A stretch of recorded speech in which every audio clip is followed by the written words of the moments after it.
Opportunities है आप आशीर्वाद मिले तो बड़े साउट तरीके में बोल हाँ थाड़ी बात यूं राख ली। धन्यवाद सभापति महोदय, आपने मुझे बोलने का मौका दिया।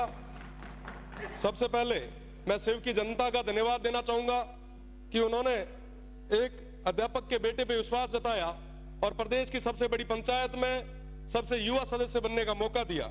शिव की देवतुल्य जनता का मैं धन्यवाद देता हूं। साथ ही साथ मैं वर्तमान सरकार को बहुत बहुत धन्यवाद देता हूं कि वो यूथ पॉलिसी ले आए।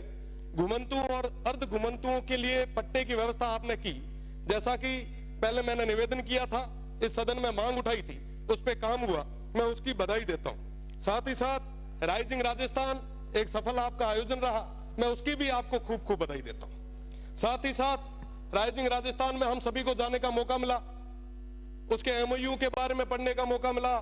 रोज अखबारों में बहुत बड़ी बड़ी बातें उसको लेके लिखी जाती थी।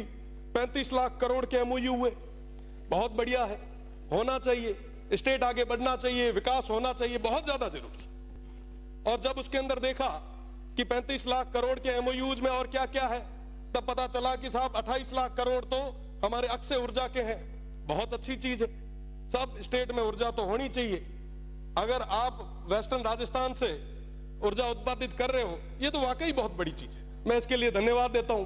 पर साहब इसकी कीमत कौन चुका रहा है? इसकी कीमत आज के समय में वो सीमांत के लोग चुका रहे हैं। उस अक्षय ऊर्जा के नाम पे आप जितनी भी बिजली जनरेट कर रहे हो, आप बताएं कि इस स्टेट को क्या मिल रहा है उसके बदले। पावर ग्रिड से हम आंध्रा को, तेलंगाना को, बाहर देश के अलग अलग राज्यों को बिजली दे रहे हैं। क्या हमारे किसानों को पूरी बिजली आज हम दे पा रहे हैं क्या? पेल घर में ना जिका चीज जरूरत है वही तो पूर्ति आप कराओ। आज के समय में हमारे किसानों को कहीं बिजली नहीं मिल पा रही। जो जमीन थोड़ी बहुत बची थी ओरण और गोचर, उसको भी आपने पूरे तरीके से मल्टीनेशनल कंपनीज के चरणों में रख दिया। आज पूरे किसान बहुत ज्यादा परेशान है, पर उनकी बात कोई नहीं कर रहा। विकास की बात आई, हमने सोचा कि साहब मैन्युफैक्चरिंग यूनिट यहां लगेगी, खूब सारे युवाओं को रोजगार यहां मिलेगा। कई सारे लोगों ने तो कहा कि साहब विकास तो आपके वेस्टर्न राजस्थान में बरस जाएगा, आप देखो क्या होता है। वही सपने हमें दिखाए गए जो रिफाइनरी आई उस समय हमें दिखाए। हमें कहा गया साहब ये आने वाले समय में दुबई बनेगा, जैसे शेखों के पास में रॉयल्स रॉयस की गाड़ी है वैसी आपके पास भी होगी। यहां पे अपार संभावना है। बदले में क्या हुआ? आज भी वो पश्चिमी राजस्थान, वो सीमांत के लोग वहीं खड़े। आज पुनः वैसे सपने उन भोले भाले लोगों को दिखाए जा रहे। उनको बताया जा रहा है कि साहब आपके यहां रेवेन्यू जनरेट होगा, विकास होगा। साहब सौर ऊर्जा का जो एक प्लांट लगता है ना, लगने के बाद में 2 गार्ड के अलावा तीसरा आदमी नहीं लगता वहां। और रही बात दूसरी, पहले वो प्लेट साफ करने के लिए एक आधा कोई आदमी लगाया करते थे, आजकल तो उसका भी रोबोट आ गया।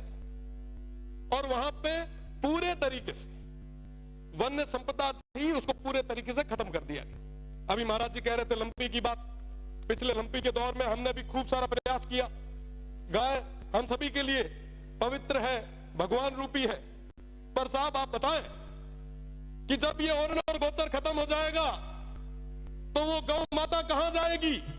आज उसकी बात कौन कर रहा है? पिछले दिनों भैया गांव में ओरण पे अनैतिक तरीके से, अवैध तरीके से वो अलॉटमेंट हो रहे थे। हमने मांग उठाई, वो लड़ाई लड़ी, बदले में क्या? मुकदमे। क्या मुकदमों से डरा दोगे? क्या मुकदमों से दबा दोगे? मैं आपको कहना चाहूंगा कि वाकई अगर आप चाहते हो, वाकई अगर आप युवाओं के साथ हो, वाकई आप अगर किसानों के साथ हो, मैं आपसे निवेदन करना चाहूंगा कि आप 70% अनस्किल्ड और सेमी स्किल्ड में प्राइवेट जॉब्स में रिजर्वेशन लाएं और कहें कि साहब जहां पे ये काम हो रहा है वहां के युवाओं को हम वरीयता देंगे।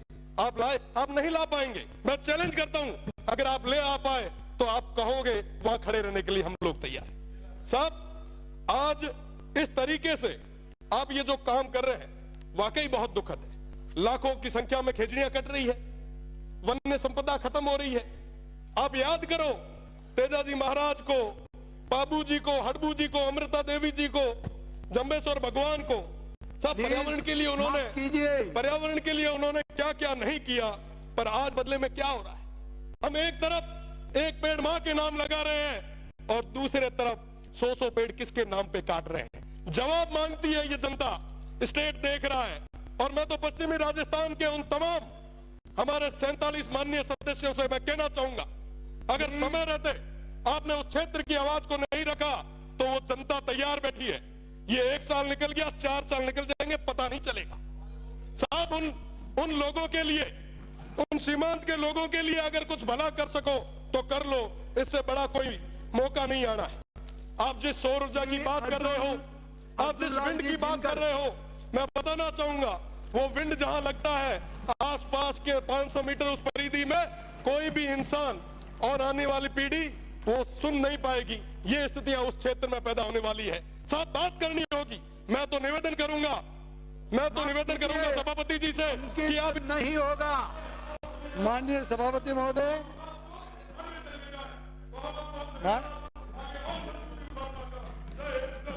माननीय सभापति महोदय, मैं महामहिम